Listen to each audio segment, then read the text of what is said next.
Today, many of the world's largest and most profitable companies are trying to figure out how to access new markets and build their brand as responsible companies. Social entrepreneurs support those efforts, and so companies are growingly interested in them, if for nothing else, to maintain their competitiveness and even reinvent themselves in the process.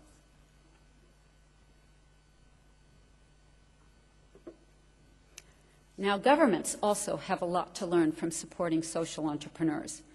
But please don't make the mistake of seeing them as simple service delivery subcontractors. Social entrepreneurs are change agents, systems changers. Like business entrepreneurs who are the innovators in the corporate sector, social entrepreneurs are the innovators in the public sector. Governments should create the needed support systems to allow them to innovate and scale without wanting to take over the innovation process and kill it as a result.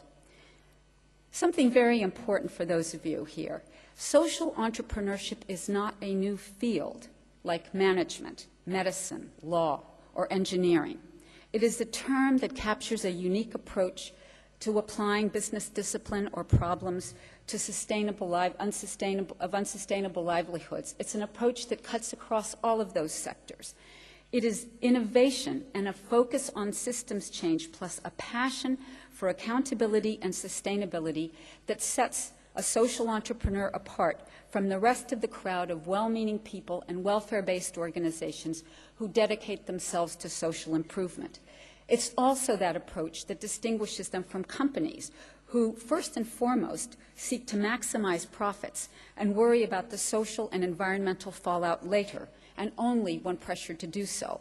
In sum, a social entrepreneur is able to take new ideas or methodologies or innovate on existing ideas or methodologies, make them operational by applying business principles, and in the process, change mindsets and traditional practice. Thus, they trigger a systems change in the society. I love this. I got it from a Stanford student, which I adapted, and this explains perfectly what a social entrepreneur is. A social entrepreneur is what you get when you combine Richard Branson and Mother Teresa.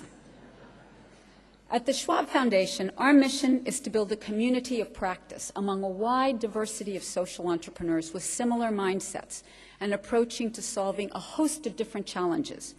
Why do we only work with established social entrepreneurs? Why don't we work with startups? This is a question we're asked very frequently.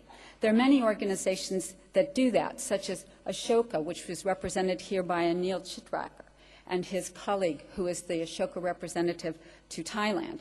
However, the most important reason for our focus on successes is a very strategic one that's best expressed by John Maynard Keynes. He noticed that the greatest difficulty is not for people to accept new ideas, but to change their old ideas, to forget their old ideas, in fact. Keynes sums up what we are trying to do. We're trying to change mindsets, stimulate the creation of new institutional arrangements to address the myriad of serious challenges and opportunities facing us today. To change the mindsets of leaders, we need to prove that another way is possible, that it is being done by change agents who have innovative ideas and have practical solutions, social entrepreneurs. Social entrepreneurship is most frequently associated with the not-for-profit sector, and for that reason, there's a currently proliferation of charities that have designated themselves as social enterprises, and their leaders as social entrepreneurs. But it's a mistake to confuse an entrepreneurial approach with a specific legal framework.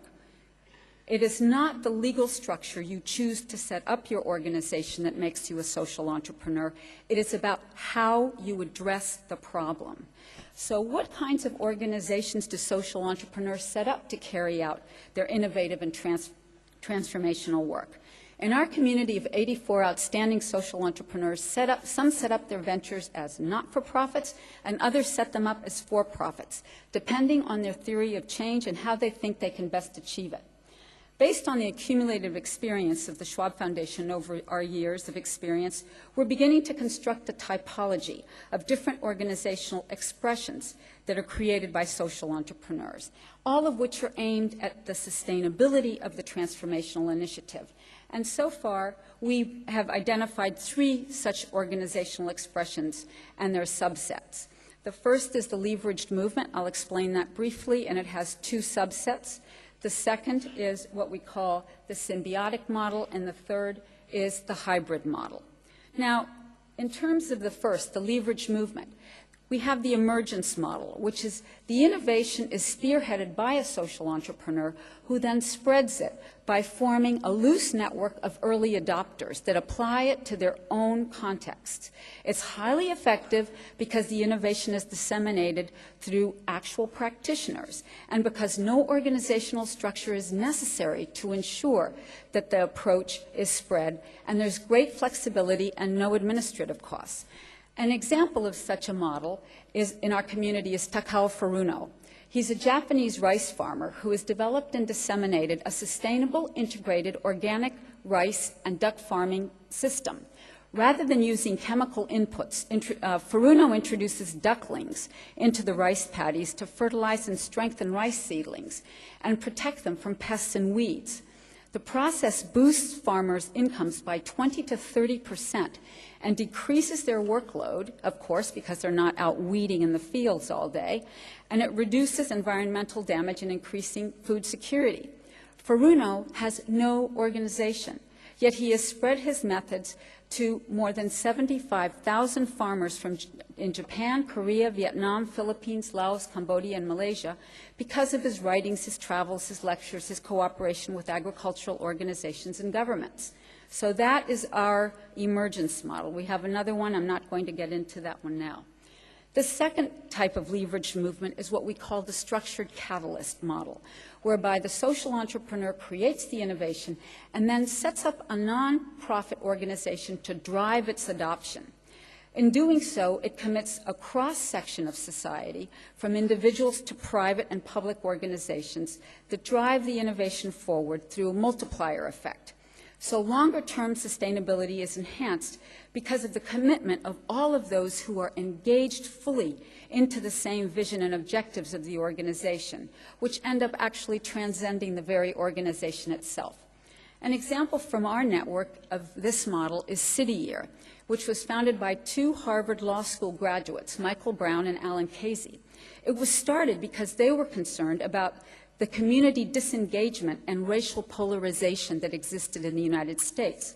They believed that a well-designed year-long program of national service right after secondary school would be a very effective way to unite people across different classes, races, and geographic regions. Convinced that the success of such a program was actually hinging on a range of partnerships with business and social organizations, they nurtured relationships with many foundations and companies, including Bain & Company, Bank Boston, Reebok, Timberland.